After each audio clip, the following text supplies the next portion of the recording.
Vojni hujskači. Ne?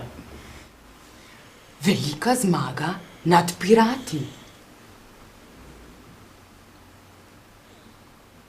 Novi ameriški predsednik Afganistana. Kolumbijski trenutek resnice. Preventiva je boljša od kurative oziroma bolje drži ga kot lovi ga iz ljubljanskega studia 142, takle mamo. Pozdravljeni. Izraelski predsednik Šimon Peres je v intervjuju ponovil grožnje z napadom na Iran in na predsednika Ahmadinedžada osebno, v primeru, da ZDA ne uspe ustaviti iranskega jedrskega programa. Hkrati je priznal, da Irana ne bodo napadli brez ameriške podpore, še manj pa v nasprotju z ameriško voljo. Nova administracija ni najbolj naklonjena napadu, kar je presenetilo izraelske kroge, ki si prizadevajo za napad dobiti podporo Washingtona. Izrael bi v primeru napada potreboval dovoljenje za prelet Iraka in podporo z dotakanjem goriva. Zalivske države se bojijo, da bo nova izraelska oblast napadla Iran, same pa se bodo znašle pod iranskim povračilnim ognjem. Zato okoli glavne naftne infrastrukture tiho postavljajo protiraketne sisteme Patriot, visoki predstavniki vojske pa hodijo na posvete v Washington. Oblast v Teheranu od Varnostnega sveta ZN zaradi Peresovih groženj zahteva uradno obsodbo takšnih izjav, ki kršijo mednarodno pravo in ustavno listino Združenih narodov.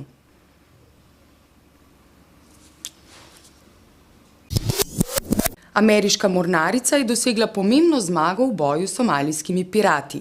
S 3 streli je ubila 3 najstnike stare od 17 do 19 let v rešilnem splavu, ki ga je za sabo vlekel ameriški rušilec. 4. pirat, 16-letnik, se je predal že prej, ker se je poškodoval v prerivanju s kapitanom ugrabljene ladje. Zlo je znova premagano! Klicaj. It's a great international flotilla dedicated to a common cause. Warships of more than 20 navies. Some of the countries involved, the US and Iran for instance, normally don't see eye to eye on anything. Yet here they are, for once united in a common mission, stopping the pirates who've been seizing ships off the coast of Somalia. Pravo piratstvo se dogaja drugje. Po ocenah Združenih narodov v somalijskih teritorialnih vodah letno tuje ribiške ladje nalovijo za $300 milijonov rib, škampov in jastogov. Evropske in azijske ladje v teritorialne vode še vedno, torej že okoli 20 let, odmetavajo sode s strupenimi odpadki. Od kemikalij, svinca, živega srebra in kadmija do radioaktivnih izotopov. Takšno piratiziranje se splača. Strošek odmetavanja odpadkov v somalijske teritorialne vode Evropejce stane le $8 na tono. Domača oskrba bi stala okoli $1000. The Somali pirates did it, at least in the beginning, out of desperation. The intruders who took over the fishing in their waters did it out of sheer greed. The illegal fishing brought in huge profits. Za še vedno ugrabljeno ukrajinsko ladjo z vojaško opremo pirati zahtevajo $8 milijonov. Denar naj bi porabili za čiščenje obale. Ni čudno, da kar 70% Somalijcev podpira piratstvo kot sredstvo varovanja teritorialnih voda. Še manj je nenavadno, da so poskušali sklatiti letalo z ameriškim kongresnikom. Ameriško obrambno ministrstvo razmišlja, da bi zlo uničili pri koreninah. Namesto iskanja piratov na morju bi napadli njihove baze na kopnem. Somaliji bi pomagali še s pomočjo pri ustanovitvi varnostnih sil in obalne straže. Humanitarna pomoč za 9 milijonov ljudi, ki 18 let poznajo le vojno in lakoto, ni predvidena. A bil to nizki nek... Ni predvideno. Tako bi mogel enkrat reči. In greš. In greš. Ameriška ambasada v Kabulu je pozvala 3 predsedniške kandidate, da se umaknejo iz predvolilne tekme in s tem povečajo možnost zmage Alija Ahmada Džalalija nad Hamidom Karzajem, ki je padel v nemilost pri osvoboditeljih. Odstopljenim kandidatom bi Američani v zameno ponudili visoke položaje v naslednji vladi. Džalali, bivši minister za notranje zadeve, je ameriški državljan, afganistanski pa ne. Piči Miki! Njegova kandidatura je v nasprotju s členi ustave, ki dovoljujejo predsedniško kandidaturo le afganistanskim državljanom, dvojnega državljanstva ne omogočajo. Za predsedniški položaj se potegujeta še dva Američana. Zalmay Khalilzad, bivši ameriški ambasador v Afganistanu, Iraku in Združenih narodih, in Ashraf Ghani, bivši finančni minister. Oba posedujeta le ameriško državljanstvo, afganistanskega pa ne. Ne pa ga ne. Tudi če bi ga hotela, pa ga ne. Zakaj ga pa ne, si blok sem zamenjala? Če sta taka carja pa to.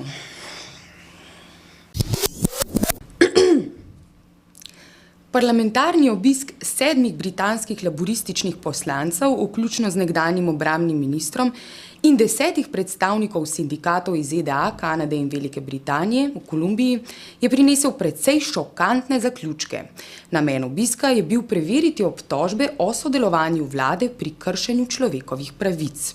V zaključnem poročilu pred Kolumbijskim kongresom je delegacija vlado Alvara Uribeja in državni represivni aparat obtožila sodelovanja pri zločinih proti človeštvu. Zakaj tako močna sodba? Država ne le podpira delovanje desničarskih paravojaških enot, ščiti jih tudi v sodnih postopkih. Izven spopadov je bilo leta 2006 ubitih 1300, leta 2007 1400 civilistov. Kar 1200 ubitih ljudi je bilo proglašenih za gverilce, čeprav to niso bili. Samo v prvi polovici leta 2008 je znotraj države 270 000 novih beguncev, kar je 41% povečanje. Le 8% vseh umorov se konča z obsodbo storilcev. Namesto boja proti kriminalu država raje zapira sindikaliste, politično opozicijo, indijanske voditelje in borce za človekove pravice. Leta 2002 je bilo ubitih 184 sindikalnih predstavnikov. Colombia. A land of untold beauty and diverse cultures. Long famous for its world-prized coffee, tobacco and cumbia music, has now become the world's #1 producer and exporter of cocaine. Delegacija je pozvala svoje države k takojšnji zamrznitvi vse vojaške in politične podpore kolumbijski vladi. Pogodbe o prosti trgovini ne smejo priti v veljavo, preden država ne bo preverljivo spoštovala človekovih in delavskih pravic. Sočasno so sporočili namero, da bodo objavili seznam vseh multinacionalk, ki sodelujejo pri kršenju teh pravic. Situacijo v državi spremljajo tudi tožilci Mednarodnega kazenskega sodišča v Hagu. Kolumbija je tretja največja prejemnica ameriške vojaške pomoči, presegata jo le Izrael in Egipt. Pomoč Velike Britanije tesno sledi ameriški. Ker nova ekvadorska oblast Američanom ni podaljšala pogodbe za najem vojaške letalske baze Manta, se bodo ti najverjetneje preselili v Kolumbijo. Ob vsej predvolilni in povolilni retoriki o spremembah ameriške domače in zunanje politike se administracija Baracka Obame oklepa Bushevih zakonov in predsedniških ukazov, ki jim je pred izvolitvijo nasprotovala. Zakaj gre? During his run for the presidency, Barack Obama, who taught constitutional law at the University of Chicago, argued strongly against the Bush administration use of executive authority, including its self-justification, its rationalization of the warrantless wiretapping of American citizens. Our fifth story on the countdown, that was then, this is now. Za prisluškovanje in možnost tožb proti obveščevalnim agencijam in komercialnim družbam, ki jim to omogočajo. Ministrstvo za pravosodje onemogoča sodne postopke proti nelegalnemu prisluškovanju, sklicuje se na zaščito državnih skrivnosti in nemoteno delovanje države pri varovanju državljanov. Pri tem ne gre le za prisluškovanje konkretnim ljudem, temveč vsemu telefonskemu in internetnemu prometu. Država in vpletene družbe morajo imeti imuniteto pred tožbami državljanov. Nadaljevanje sodnih postopkov bi povzročilo ogromno škodo varnostnim interesom države. Ob tem ne gre zanemariti poslovnega interesa podjetij, ki dobavljajo prisluškovalno in sledilno opremo. Navkljub krizi bodo varnosti na ameriških domačih tleh dodeljene nove milijarde dolarjev.